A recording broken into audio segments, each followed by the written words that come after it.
U.S. breaking news, change your read newspaper habit. The moment required brilliance. LeBron James delivered again.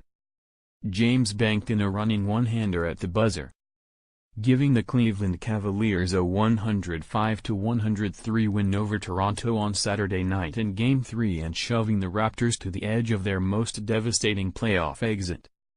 After the Raptors tied it on rookie OG Anunoby's three-pointer with 8 seconds left, James took the inbounds pass, dribbled the length of the court and rose off the floor. On the left side of the basket just feet from Toronto's bench. Glass. Bucket. Bedlam. Tie game, down 1, James said. "I live for those moments." As the noise level in Quicken Loans Arena rose to jet engine levels, the Cavs sprinted from the other end of the court and mobbed James. After some tight hugs, he was back atop the scorer's table, just like he did after a last-second three-pointer to win Game 5 against Indiana, and celebrated a win that was up for grabs. "I've been doing that since I was like 6, 7, 8 years old," James said. "Maybe even before that. There's a picture floating around of me beside a little tyke soup with a saggy pamper on, and I was doing it back then and all the way up until now." At 33. Things that you dream about, that you get those opportunities, and I've been fortunate enough to get a handful of those in some of the biggest moments in my career. James finished with 38 points, Kevin Love added 21 and 16 rebounds, and Kyle Korver scored 18 for the Cavs, who have won 9 straight postseason games over the Raptors and may sweep them for the second straight year. The difference in the two teams is simple. One has James, the other doesn't. "I ran out of words a while ago," said Korver, struggling to describe James' latest heroics. "I've seen him shoot that shot, that game winner, countless times when he's messing around in shoot-around and practice. It's always like, why would he shoot a shot like that, to win a playoff game? Unbelievable play. He did it again. Has been so huge in those moments for us all year." It was the 5th career postseason buzzer beater for James, the second of these playoffs, and this one had maybe the highest degree of difficulty of them all. "It is very difficult," James said, smiling. "Don't try it at home."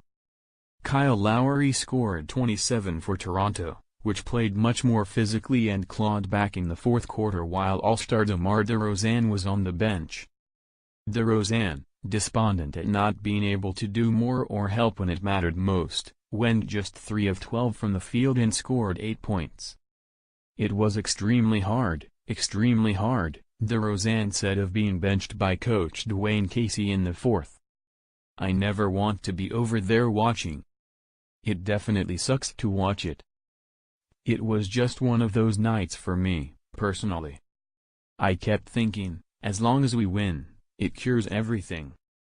Casey wanted to trap James on the final play, but he went by defenders at 100 miles per hour. Lowry knew James would take the ball up the left side, and once he pulled up there wasn't much that could be done. "Maybe we could have doubled him or made him go right," Lowry said. "You know he's going left and he made a tough shot." After winning the series' first 2 games in Canada, the Cavs came home and won a brawl with the Raptors, who just can't beat James. Has 11-2 against Toronto in the past 3 postseasons.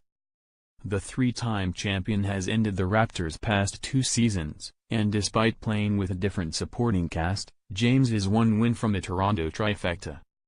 We the North. He the North. Game 4 is Monday night, and the odds are stacked against the rattled Raptors. Of the 129 teams in NBA history to fall behind 3-0, none has come back to win. "Fight," Lowry said when asked what's next. "Rumble. What else are you gonna do?" This was supposed to be the Raptors' season, the one that ended in triumph over James. Toronto had the East's best record, the number 1 seed, home court advantaging a Cleveland team that appeared very beatable.